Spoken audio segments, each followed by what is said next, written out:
ಏ ದರ್ಶನ್ ಅಣ್ಣ, ನನ್ನ ಫ್ರೆಂಡ್ಸ್ ಬಂದಾರಣ್ಣ, ತುಂಬಾ ಚೆನ್ನಾಗಿ ಸೆಟ್ಲ್ ಆಗಿದ್ದಾರೆ. ಹೋಗ್ಬಾ. ಹಾಯ್ ಮಚಾ. ಇರ್ಲಿ ನಾವೇನೋ ಚೆನ್ನಾಗಿ ಸೆಟ್ಲ್ ಆಗಿದೀವಿ, ನೀನೇ ನಿನ್ನ ಇದೇ ಮೆಕ್ಯಾನಿಕ್ ಶಾಪ್ ಅಲ್ಲಿ ವರ್ಕ್ ಮಾಡ್ತಿದೀವಿ. ನಿನ್ ಫ್ರೆಂಡಾ? ಅಯ್ಯೋ ಬಿಡು ಮಚ್ಚ. ಅಮ್ಮ ಈಗ ಕೆಲಸ ಮುಗ್ದಿದೆ ಅಮ್ಮ, ಬರ್ತಾ ಇದ್ದೀನಿ.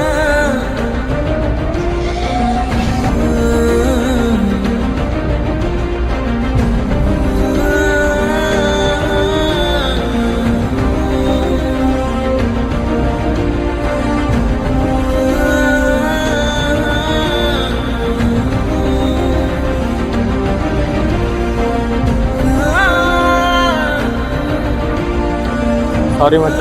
ಯಾರ ಕೆಲಸ ಅವ್ರಿಗೆ ಅನ್ನ ಇಡುತ್ತೆ ಮಚ್ಚ, ಅವ್ರ ಕೆಲಸನ ಅವಮಾನ ಮಾಡಕ್ ಹೋಗ್ಬೇಡಿ.